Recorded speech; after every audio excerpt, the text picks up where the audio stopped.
I woke up and this is what you get when y'all stop.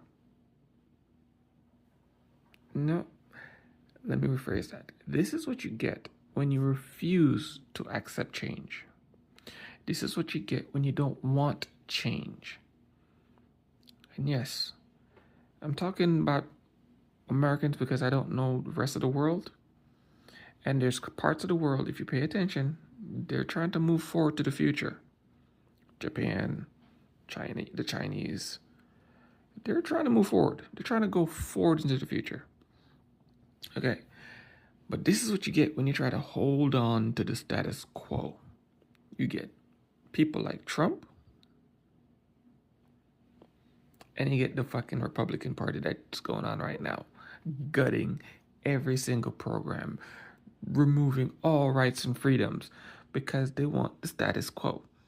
They want to take you back to the 1800s instead of moving forward to the 13th, the 30th century. Bring you backwards. But that's what you get when you do not accept change. That's what you get when you do not appreciate change. And realize that the world is moving forward. We should be moving forward with it. No, y'all want to hold on to stuff that happened 50 million years ago. That's totally irrelevant. Slavery is irrelevant. Those days are done. I mean, they're done. They'll never come back. We need to start moving forward into a society where we don't need money anymore. And the fact of the matter is, money has played its usefulness about 100+ years ago. Money is dead. But because y'all hate change so much, because y'all love to hold on to God knows, your deity knows what, can't realize that those days are gone. They'll never come back. Okay? We need to move forward. No, y'all want to hold on to this legacy. What the hell is that? What the hell is even that, man? Just let that shit go. Move on. I said it before and I'll say it again. Change, y'all can't stop change.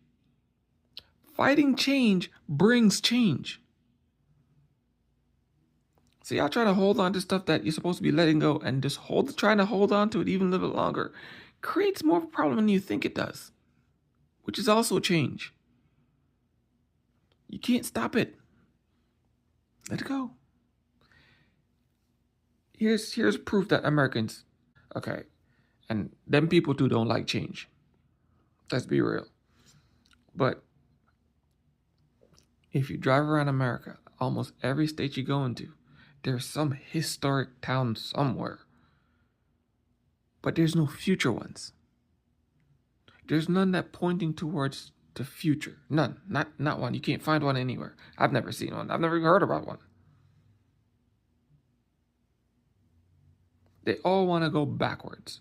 None of them want to go forwards. And then they wonder why now the country's going broke or the country's in the problem it's in, when none of them want to accept the fact that they need to move forward, progress, keep moving forward, change. You have to see where the landscape is going and move forward. You have to keep investing in new infrastructure. You have to keep investing in new ways of doing things. Because if you keep holding on to the stuff from a million years ago, you're just asking for trouble. That's also why I see all these companies are getting hacked left and right. Information keeps leaking everywhere because they refuse to accept the fact that they need to put money back into their company, back into their infrastructure to adjust for the new changes that are coming along. Again, they like to hold on to the status quo and fight against change instead of realizing that change is the only way that you're going to keep being relevant in in the current days and times ahead. Why most American companies go belly up. They want to go back in the day when CEOs used to make a shit ton of money instead of moving forward where CEOs make a standard living like everybody else. They're not overpaid and gut the company, because that's what they'd want to do. Back in the day when we had a recession, when we had the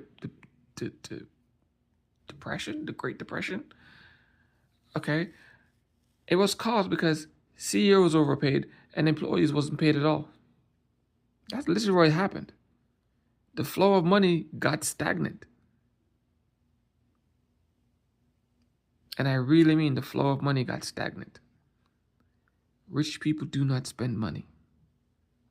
Period. Upper middle class don't spend money. Period. This is why the rich keep getting richer, because they don't put back enough back into the economy. They don't put back enough back into the flow of things. It's the dumbest saying, but it's true, because rich shouldn't be getting richer. The poor should be getting richer. I'm not exactly sure how the Chinese economy works, but if you start paying attention, whether it's true or not, if the poor can start affording homes and support their families, that's how it's supposed to be worldwide. The poor is supposed to always be able to make more money than the wealthy. And the reason for that is, once you get to a certain point in life, or society or class, or whatever the hell y'all want to call it, the rich literally plateaus. There's nothing more for them to buy. And that's a fact. When you find yourself buying stuff just to protect your wealth, you're in the wrong place. You're making too much money. And that money needs to start going somewhere else. Whether you need to give it away to the people at the bottom, something. But the minute you start buying stuff just to protect your wealth, that means society's going in the wrong direction.